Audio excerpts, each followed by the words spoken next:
नमस्कार दोस्तों, आपका मेरे YouTube channel easy legal tips पे स्वागत है। तो आज हम इस वीडियो में चर्चा करेंगे कि धारा 498A दहेज विरोधी कानून का देश में कितना दुरुपयोग हो रहा है।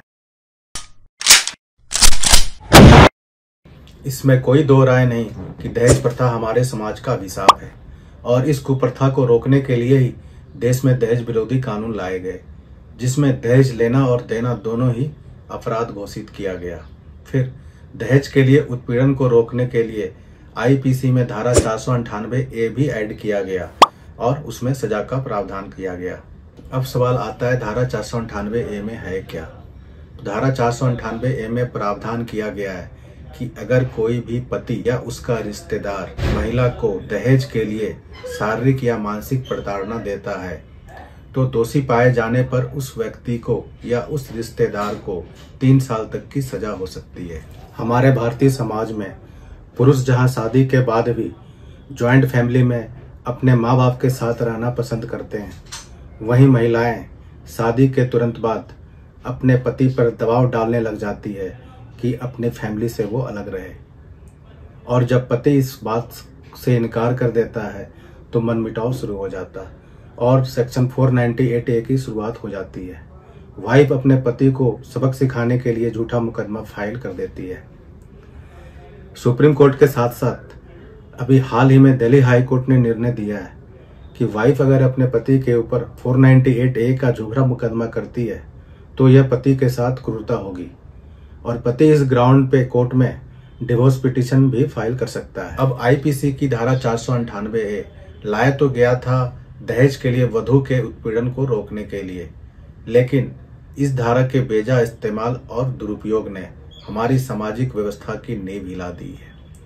इस धारा के बेजा इस्तेमाल दुरुपयोग का हमारे युवा वर्ग, खासकर पुरुष युवा वर्ग पर ऐसा असर पड़ा है कि वो आज के समय में शादी से दूर भाग रहे हैं और खासकर जिस घर में बड़े भाई के पत्नी ने इस कानून का दुरुपयोग किया है तो वहाँ छोटे भाई तो शादी के नाम से ही कतरा रहे हैं। अब दहेज कानून का दुरुपयोग इस कदर बढ़ गया कि पति के साथ साथ पति के नजदीकी और दूर के रिश्तेदारों को भी क्रिमिनल केस में लपेटा जाने लगा। आखिर में सुप्रीम कोर्ट को सामने आना पड़ा और सुप्रीम कोर्ट ने निर्णय दिया कि दहेज उत्पीड़न के मामले में पति के नजदीकी और दूर के रिश्तेदारों को मुकदमा झेलने और जेल में सड़ने के लिए मजबूर नहीं किया जा सकता।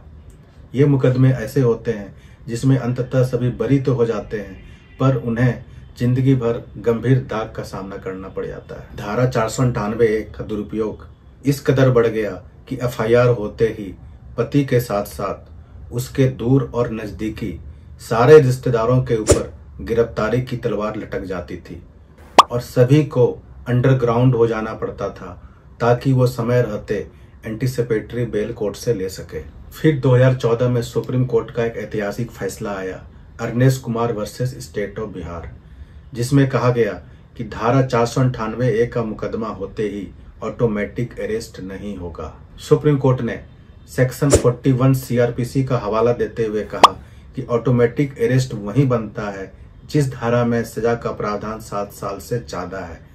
अगर सजा का प्रावधान 7 साल से कम है तो उस केस में अरेस्ट एक अपवाद होगा।